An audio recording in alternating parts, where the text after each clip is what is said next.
Isang mapagpalang umaga sa ating lahat, mga kapatid ko kay Kristo, mula sa The Solid Rock Morning Devotion, isang kagalakan na muli tayo ay makapagbulay-bulay sa salita ng Panginoon sa umagang ito. Mga ilang minutong pagbubulay-bulay ng mga salita ng Panginoon upang papurihan at sambahin ang ating Panginoong Hesukristo. Tayo po ay manalangin.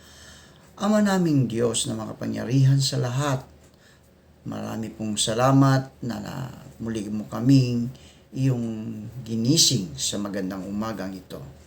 Maraming salamat na narito kami sa iyong harapan upang ikaw ay aming sambahin sa magandang umaga. Maraming salamat sa muli mong pagising sa amin. Maraming salamat sa pag-iingat mo sa aming pagtulog. Sa araw na ito, dalangin namin na kami ay iyong ingatan sa aming mga gawain at ang aming mga mahal sa buhay at mga kapatid sa pananampalataya. Dalangin namin na abutin mo ang may mga karamdaman upang sila, O Diyos, ay gagaling.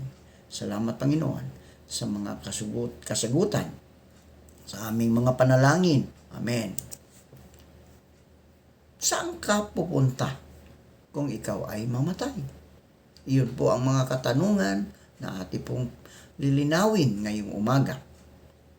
Napakalinaw ng itinuturo ng Biblia na sa huli, mayroon lamang dalawang pupuntahan ng tao pagkatapos ng mamatay, langit o impyerno. Napakalinaw din ng itinuturo ng Biblia na maaaring mong matiyak ang iyong pupuntahan kung sakaling bawian ka ng buhay. Una, mayroon tayong malaking problema. Lahat tayo ay nagkasala.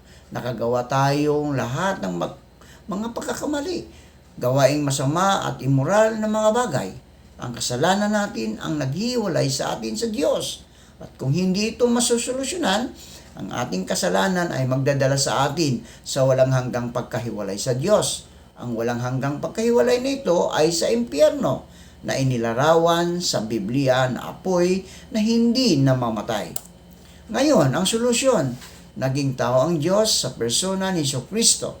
Nabuhay siya sa isang banal at walang kahit isang kasalanan. At kusang loob na inihandog ang kanyang buhay bilang ating kahalili. Binayaran ng kanyang kamatayan ang kaparasahan para sa ating mga kasalanan. Ngayon ay inialok ng Diyos ang kaligtasan at kapatawaran bilang isang walang bayad na kaloob na kailangan nating tanggapin sa pamagitan ng pananampalataya. Mananampalataya ka sa Panginoong Hesukristo, kapatid, kaibigan, at maliligtas ka. Magtiwala ka kay Jesus lamang bilang iyong tagapagligtas at magtiwala ka sa kanyang handog bilang kabayaran ng iyong mga kasalanan at kung gagawin mo ito, pinangakuan ka niya ng buhay na walang hanggan sa langit ayon sa salita ng Diyos. Saan ka pupunta kung ikaw ay mamatay? Inialok ng Diyos ang pagpipilian. Inimitahan ka ng Diyos na lumapit sa Kanya, ito ay iyong sariling pagpasya. Kung nararamdaman mo na inilapit ka ng Diyos sa pananampalataya kay Kristo, lumapit ka sa tagapagligtas. Kung hinahawi ng Diyos ang tabing at inaalis ng iyong kabulagang espiritual, tumingin ka sa tagapagligtas. Kung naranasan mo ang ningas ng buhay na wala sa iyo noon, mabuhay ka para sa tagapagligtas. Saan ka pupunta kung ikaw ay mamatay? Langit o impyerno? Sa pamagitan ni Hesukristo, maiwasan mo ang pagpunta sa impyerno. Tanggapin mo si Hesukristo na iyong tagapagligtas at langit ang iyong magiging huling hantungan. Kung hindi ka magsisisi at tatanggap kay Hesukristo, walang ibang pupuntahan mo kundi ang apoy na hindi namamatay sa impyerno.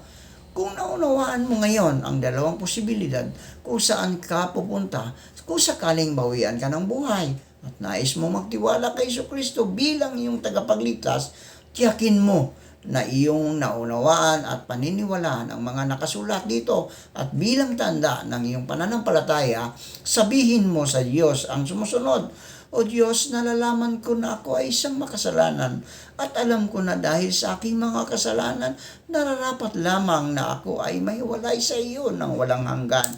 Ngunit kahit hindi ako karapat-dapat, salamat sa iyong pag-ibig sa akin at sa pagbibigay mo ng iyong anak bilang handog para sa aking mga kasalanan sa pamagitan ng kanyang kamatayan at pagkabuhay na muli. Naniniwala ako na namatay si Jesus para sa aking mga kasalanan at nagtatiwala ako sa kanya lamang upang ako ay maligtas. Mula sa oras na ito, tulungan mo ako na mabuhay para sa iyo, sa halip na mabuhay sa kasalanan at para sa aking sarili. Tulungan mo ako na ipamuhay ang aking natitirang buhay sa pasasalamat dahil sa pagbibigay mo sa akin ng iyong kahangahangang kaligtasan. Salamat, Panginoong Hesus, sa pagliligtas mo sa akin.